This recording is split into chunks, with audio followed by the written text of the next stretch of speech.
بسم اللہ الرحمن الرحیم۔ قرآن کی کس سورت کو سورہ حسین کہا گیا ہے؟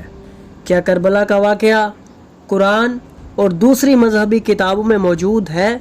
آخر سورہ فجر میں امام حسین علیہ السلام سے متعلق کون سے راز ذکر کیے گئے ہیں؟ تو ناظرین، اگر آپ انہی سب سوالات کے جوابات جاننا چاہتے ہیں تو جڑے رہیے ہمارے ساتھ اس ویڈیو میں۔ ناظرین، قرآن مجید کی ایک سورت جس کا نام سورہ فجر ہے، اس میں اللہ تعالیٰ کا ارشاد ہے، قسم ہے خاص فجر کی اور قسم ہے 10 راتوں کی۔ اہل سنت محدث امام فخر الدین رازی اپنی تفسیر جس کا نام تفسیر کبیر ہے، اس میں لکھتے ہیں، یہاں 10 راتوں سے مراد محرم کے پہلے عشرے کی 10 راتیں ہیں، نیز یہ 10 دن اللہ کے دن ہیں کیونکہ ان میں یوم عاشوراء ہے۔ داؤد بن فرقد سے روایت ہے کہ امام جعفر صادق علیہ السلام نے فرمایا، اپنے فرائض اور نوافل میں سورہ فجر پڑھا کرو کیونکہ یہ سورہ حسین ابن علی علیہ السلام کی سورہ ہے۔ اللہ تمہارے حال پر رحم کرے، اس سورت کی طرف رغبت رکھو۔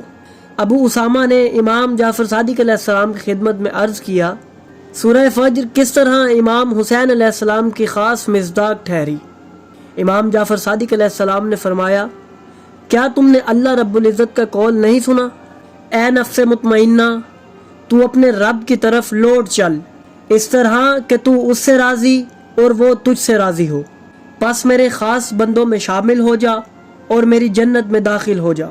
اس صورت کے مصداق امام حسین علیہ السلام ہیں کیونکہ آپ نفس مطمئنہ کے مالک ہیں اور راضیہ اور مرضیہ کی معراج پر ہیں۔ ناظرین، جب ہم اس سورت کی تفسیر تلاش کریں تو ہمیں کئی ایسے راز دیکھنے کو ملتے ہیں جو امام زمانہ کی حکومت سے متعلق ہیں۔ طویل الآیات میں جناب شرف الدین نجفی جناب جابر بن یزید جوفی کی ایک روایت نقل کرتے ہیں کہ انہوں نے امام جعفر صادق علیہ السلام سے سورہ فجر کی تفسیر دریافت کی تو امام جعفر صادق علیہ السلام نے فرمایا کہ اے جابر سنو، الفجر سے مراد حضرت امام مہدی علیہ السلام ہے اور خاص 10 راتوں سے مراد 10 ائمہ اہل بیت علیہ السلام ہے جو امام حسن علیہ السلام سے لے کر امام حسن عسکری تک ہیں، اور الشفا یعنی 2 سے مراد امیر المومنین اور پاک سیدہ سلام اللہ علیہ ہے، جبکہ الوتر سے مراد خدائے بزرگ و برتر کی ذات ہے جس کا کوئی شریک نہیں۔ جابر نے امام سے مزید پوچھا کہ مجھے بتائیں، اور رات کی قسم جب وہ جانے لگے اس سے کیا مراد ہے؟ تو امام جعفر صادق علیہ السلام نے فرمایا، یہ ہبتر کی حکومت ہے، یعنی ظالم حکومت، جو کہ امام مہدی علیہ السلام کے ظہور تک جاری رہے گی۔ ناظرین، اس صورت میں بہت سے ایسے راز چھپے ہوئے ہیں جو قیامت کی نشانیوں اور قیامت کے بعد آنے والے واقعات پر مشتمل ہے۔ اس صورت میں ایک عظیم راز بھی ذکر کیا گیا ہے جو اہل معرفت کے لیے کسی قیمتی خزانے سے کم نہیں۔ اس سورت کی 22ویں آیت میں بیان ہے، اور جب تیرا رب آئے گا اور فرشتے صف بصف حاضر ہوں گے۔ امام علی رضا علیہ السلام سے جب اس کی تفسیر دریافت کی گئی تو آپ نے ارشاد فرمایا، اللہ رب العزت کی یہ صفت نہیں ہے کہ وہ آئے اور جائے، بلکہ یہ اس کی مخلوق کی صفت ہے، اور اس سے مراد یہ ہے کہ جب تیرے رب کا حکم آ جائے گا تو ملائکہ صف بصف کھڑے ہوں گے۔ ناظرین، یہ سورت کربلا کے رازوں سے بھری ہوئی ہے، اسی وجہ سے اہل بیت علیہ السلام نے باطن کے اندر اس سورت کو سورہ حسین کہا ہے، اور اس سورت کو پڑھنے کی بھی خاص تاکید فرمائی گئی ہے۔ ناظرین، سورہ فجر کے ساتھ ساتھ فجر کی نماز بھی پر اسرار ہے۔ روایات میں 5 نمازوں کو 5 عظیم ہستیوں سے نسبت دی گئی ہے، جن میں فجر امام حسین علیہ السلام سے، ظہر کی نماز رسول خدا سے، جبکہ عصر کی نماز امیر المومنین علی علیہ السلام سے، مغرب کی نماز جناب سیدہ سے، اور عشاء کی نماز امام حسن علیہ السلام سے منسوب کی گئی ہے۔ ناظرین، اگر آپ اس روایت پر غور کریں تو معلوم ہوگا کہ فجر کی نماز اور قرآن کی سورہ فجر دونوں امام حسین علیہ السلام سے منسوب ہیں۔ یہ بھی اللہ کا راز ہے کہ اللہ نے ان 5 نمازوں میں مغرب اور فجر کی نماز کو قصر کرنے کی اجازت نہیں دی۔ اس بات سے ہمیں ان دونوں ہستیوں امام حسین علیہ السلام اور پاک سیدہ کی عظمت کا اندازہ ہوتا ہے، جن دونوں سے یہ نمازیں منسوب ہیں۔ ناظرین، سورہ فجر کی آخری آیات بھی امام حسین علیہ السلام کی ذات کی طرف اشارہ کرتی ہیں، جن میں بیان ہے کہ اے نفس مطمئنہ، اپنے رب کی طرف پلٹ، اس حال میں کہ تو اس سے راضی اور وہ تجھ سے راضی، پھر میرے بندوں میں شامل ہو جا اور میری جنت میں داخل ہو جا۔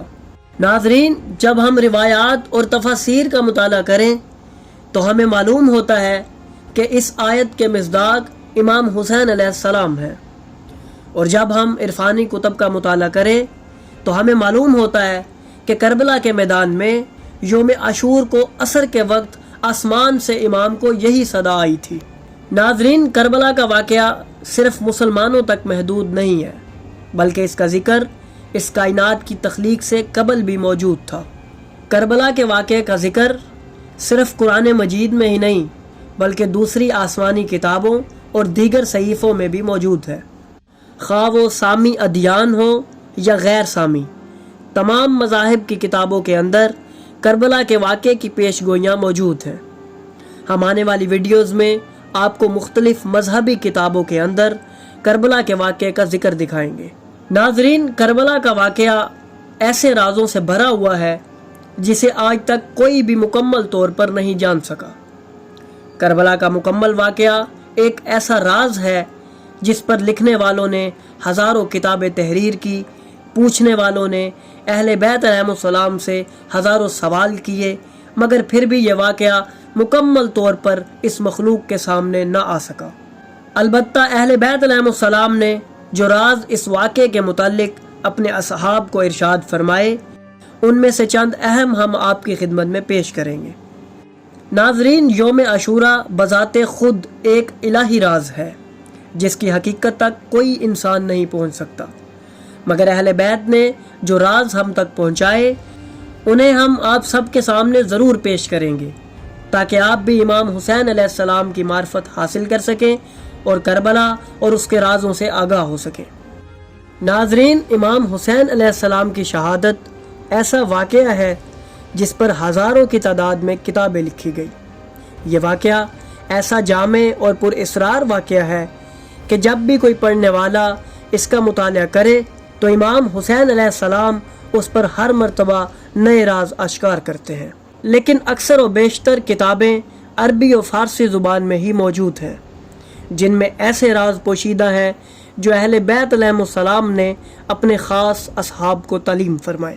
ناظرین، انہی کتابوں میں وہ روایات بھی شامل ہیں جن میں کربلا کا مکمل واقعہ اہل بیت علیہ السلام کی زبانی موجود ہے۔ امام حسین علیہ السلام کی ذات بھی اللہ کے علم کا مظہر ہے، جن سے اگر ایک سوال کیا گیا تو سوال تو بظاہر مختصر تھا، لیکن انہوں نے ایسا جامع جواب دیا کہ آئندہ اس موضوع پر اٹھنے والے تمام سوالات کا دروازہ بند ہو گیا۔ ایسے ہی ایک واقعے کے متعلق ہم نے اپنے چینل پر ایک ویڈیو اپلوڈ کر رکھی ہے، جس میں امام حسین علیہ السلام سے پوچھا گیا کہ یا مولا، ہمیں آگاہ کریں کہ یہ جانور اور پرندے اپنی زبان میں کیا کہتے ہیں۔ تو امام حسین علیہ السلام نے اسی لمحے میں ایک ایک جانور اور پرندے کا نام لے کر اس کی زبان اور اس کی زبان میں کی جانے والی تسبیح لوگوں پر آشکار کی۔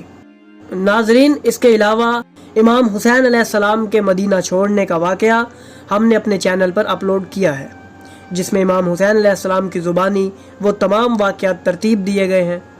یہ تمام ویڈیوز ہمارے چینل پر بآسانی دستیاب ہیں، جن میں علوم آل محمد علیہ السلام کو بہترین اور خوبصورت انداز میں آپ سب کے سامنے پیش کیا گیا ہے۔ ناظرین، اگر آپ کو ہماری یہ ویڈیو پسند آئی ہو تو برائے کرم اسے لائک ضرور کریں۔ آپ کا ایک لائک ہمیں مزید اچھا کام کرنے کی ہمت دیتا ہے۔ اگر آپ ہمارے چینل پر نئے ہیں تو چینل کو سبسکرائب کرنا ہرگز نہ بھولیے، اور ساتھ موجود بیل آئیکن بھی پریس کریں تاکہ ہماری ہر نئی ویڈیو کی اطلاع آپ تک فوراً پہنچ سکے۔ ہماری کوشش یہی ہے کہ آپ تک علم، تحقیق اور بصیرت پر مبنی ویڈیوز پہنچتی رہیں۔ دعا ہے کہ اللہ ہمیں اور آپ کو علم نافع عطا فرمائے۔